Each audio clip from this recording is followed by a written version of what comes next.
तो लगता है डिपेंडेंसी ज़रूरी है भाई? दो पार्टनर एक दूसरे पे डिपेंडेंट होने चाहिए। बिल्कुल भाई, डिपेंडेंसी ज़रूरी है, पर सिर्फ सोली डिपेंडेंसी ज़रूर गलत है। मतलब you can not just be dependent on each other, you have to have an individual dependence on your own self.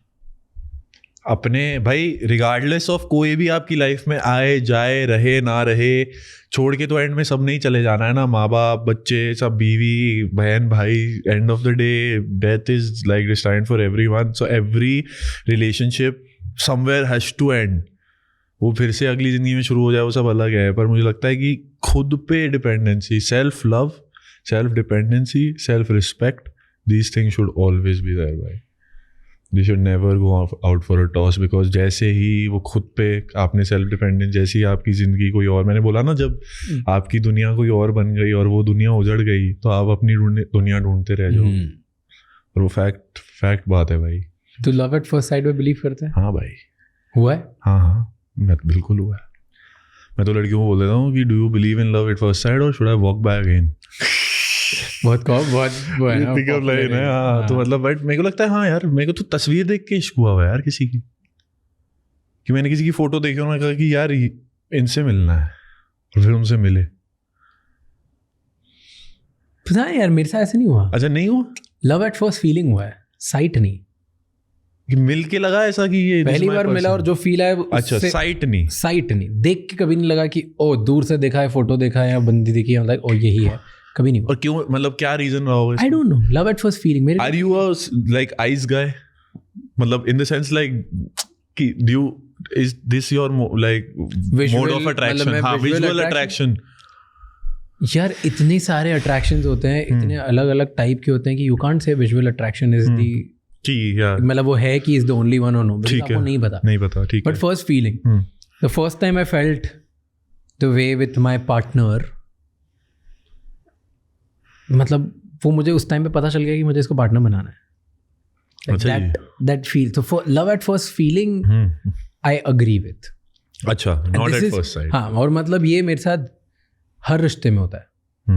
मेरे हर दोस्त के साथ ऐसा है जिसके साथ फर्स्ट टाइम वाइब आती है। हाँ, यही है। मेरी बहुत बार टीम मेंबर्स ऐसे हैं जिनको सिर्फ, तो मेरे लिए लव एट फर्स्ट फीलिंग है, लव एट फर्स्ट साइट नहीं है। मुझे लगता है लव एट फर्स्ट साइट बहुत फ्रिवलेस, शैलो कॉन्सेप्ट है। हाँ, मैं समझ गया, ठीक है। क्योंकि वो ना डाई हो जाता है। तुम किसी की सुंदरता से कितने ही दिन प्यार कर सकते हो, सिर्फ वो मतलब शक्ल अच्छी है, ग्रेट, तुम्हें अट्रैक्ट करी, यस, बट उस इंसान ने तुम्हें फील क्या कराया, उस पे कहानी अप एंड डाउन हो जाती है मेरे लिए। सूरत नहीं सीरत देखते हो आप। अरे दैट्स क्या इसका मतलब ये है कि जो अच्छे लोग सामने आते हैं वो मुझे ऐसा लगता है कि वाह इनसे मैं अट्रैक्टेड हूँ, यस, बहुत बार होता है, पर इसका मतलब ये नहीं कि मैं प्यार हो पड़ता हूँ। हाँ, इश्क और प्यार, हाँ, नहीं होगा। तो दैट्स द, तो तू love at first site believe करता है? मुझे लगता है होता है। मैं हाँ, बिल्कुल, मेरे को लगता है। Do you do anything about it? No, do I like have you chase someone just कि तुझे दूर से अच्छा लगे और लाइक कि अब मुझे इसी के साथ क्या रहा है, मतलब चेज तो क्या ही है, चेज वेज, मतलब बट या शोन इंटरेस्ट, दिस दैट हुआ है, बिल्कुल। बस देखेगी, हाँ, ये चाहिए फोटो, ये वाला, वो तो तुम इंस्टाग्राम लवर हो। हाँ भाई, जो डेटिंग ऐप्स पे क्या ओपिनियन है तेरा भाई? डेटिंग ऐप से प्यार हो सकता है? डेटिंग ऐप होता है, बिल्कुल होता है यार। मुझे ऐसा लगता है कि आपका सोलमेट कहीं भी हो सकता है। पहले तो सबसे पहले सोलमेट का कॉन्सेप्ट एग्जिस्ट करता है, नहीं करता? मेरे अकॉर्डिंग करता है। Is there one soulmate? No, can be multiple also. Does everyone end up with their soulmate? No. Having said all this, आपका सोलमेट कहीं भी हो सकता है, किसी के भी साथ हो सकता है, कुछ भी कर रहा हो सकता है।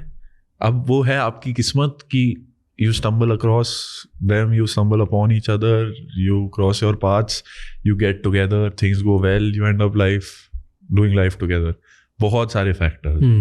सोलमेट सबका है, पर क्या सब किसी सबके सोलमेट्स के साथ रहते हैं? नहीं। तो love at first site, soulmate, हाँ, इससे मुझे, और एक स्टार्टिंग में तूने बात बोली कि प्यार एक ही बार होता है, हाँ, राइट? मुझे बता कि बचपन वाला जो प्यार होता है, फर्स्ट टाइम जो बोलते हैं यूजुअली, पहला प्यार होता है, ट्रू लव होता है, राइट? एंड जैसे तुम मैच्योर होते जाते हो versus that love, adult love और child love, let's just put it this way, तो लगता है इनमें डिफरेंसेस होते हैं? बिल्कुल होते हैं यार, मेरे को तो लगता बड़े है होके मैच्योर होके प्यार नहीं हो सकता? बिल्कुल हो सकता है, बट वो मतलब may be that is the love, that is the first love. आपने तो स्कूल टाइम वाला क्रोनोलॉजिकली पहले हुआ तो आपने ये लेबल कर दिया ना कि ये पहला प्यार था. पहला प्यार क्या पता वो था ही नहीं. पहला प्यार क्या पता आपको 30 की उम्र में हुआ हो. आपके अकॉर्डिंग क्रोनोलॉजिकली वो पहले हुआ था तो आपने ये बोल दिया ना कि भाई ये मेरा पहला प्यार था. क्या पता वो था ही नहीं पहला प्यार. आपने उस इंटेंसिटी से चीजों को फील ही नहीं किया. तो पहले प्यार और अडल्ट वाले प्यार में डिफरेंसेस क्या होते हैं, तुझे क्या लगता है? यार उसमें मेरे को लगता है कि टीनेज लव में वो जिद है कि एडल्ट में नहीं. एडल्ट में आप थोड़े से मेच्योर हो जाते हो, आपको लगता है कि यार जाने दीजिए. वो है ना वो लाइन की जिद होती तो बाहों में होती, मोहब्बत थी तो जाने दिया. तो वही है कि बचपन में वो जिद होती है, बड़े होके वो जिद मोहब्बत में तब्दील हो जाती है कि आप कहते हो कि यार लेटिंग गो इज लव. तू ऐसा हो गया? हाँ मैं हो गया. मुझे लगता है कि you can let go. I can let go. I think the biggest power I have today is to be able to walk away from anything and anyone I can. Like I just feel that is a superpower because not a lot of people have that. That is a superpower. Gone for good. एक झटके में बुरा नहीं लगता. लगेगा वो तो बात के, वो मेरा डील करना है ना, वो तो मैं कर लूंगा. पर अभी फॉर द मोमेंट क्या इम्पोर्टेंट था to vanish. I vanished. And कैसे आया ये पता नहीं. I just feel that with time it just, I was one of those people कि मुझे लगता था कि ये शख्स चला गया तो दुनिया का क्या होगा. वही वाले कि यार इसके बिना क्या होगा, इसके बिना जिंदगी है क्या, इसके बिना जिंदगी हो जाएगी क्या. और जब वो चले जाते हैं, वो एक वसीम बरेलवी साहब का शेर है, वो कहते हैं कि किस काम की रही ये दिखावे की जिंदगी, चाह में है और कोई, बाह में है और कोई. लाइफ भाई कि मतलब इश्क किसी और के साथ था, गुजारी जिंदगी किसी और के साथ. मुझे लगता है जो टीनेज लव होता है ना, जो बचपन वाला प्यार होता है, उसमें इमोशंस पहले आते हैं, लॉजिक बाद में आता है. बहुत सुंदर. और जब बड़े हो जाते हैं तब लॉजिक पहले आता है, इमोशंस बाद में आता है. And that's the only difference. बहुत सुंदर. बट बच्चों वाला प्यार दोनों टाइम पे होता है, दोनों टाइम, लॉजिक्स दोनों टाइम पे आते हैं, इमोशंस भी, क्रोनोलॉजी चेंज हो जाती है. बाकी कुछ और डिफरेंस नहीं होता. Crazy. That's the believe that I have. Crazy. क्योंकि आपको अब दुनिया के बारे में पता होता है, आपको खुद के बारे में पता होता है, और आप इतना रिजर्व मोड में आ जाते हो ना कि आपको डर लगता है कि मैं नए इंसान के साथ कैसे फिर से वो करूँगा कि आप कैसे हो, कलर कौन सा अच्छा है भाई, वो लाइक मैं ये फिर से करूँ क्या, ट्रस्ट करूँ क्या किसी पे. जो टॉकिंग स्टेज होती है ना भाई, कि फिर से किसी को बताना है कि आपको कौन सी पिक्चरें पसंद है, कौन से गाने पसंद है, कहाँ खाना पसंद है, कहाँ जाना पसंद है, जो एक बार फिर से करना पड़ता है ना, वो तब हिम्मत टूटती है यार.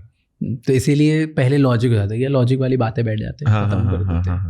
Right. And I feel that's थोड़ा गलत तरीका है ये. इसमें बैलेंस ज़्यादा होना चाहिए. It should always be emotion lead.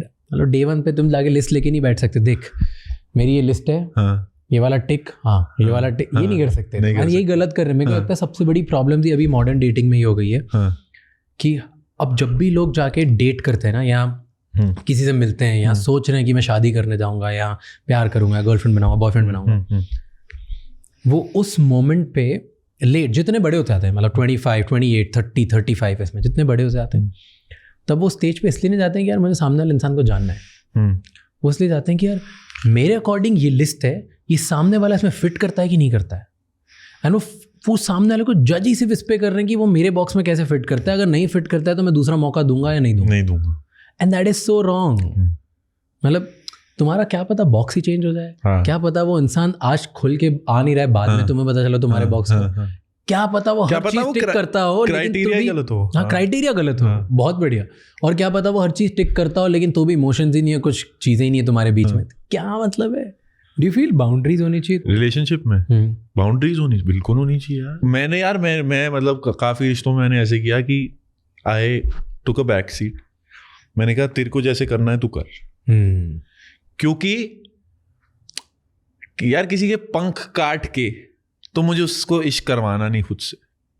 अगर मैं किसी को बोलूं कि भाई तू अपनी मतलब you just stop doing what you are doing and just be with me, that is not how I think I want my partner to be. मुझे ऐसा लगता है कि भाई पूरी उड़ान दो उन्हें, खुली पंछी है, उड़ने दो.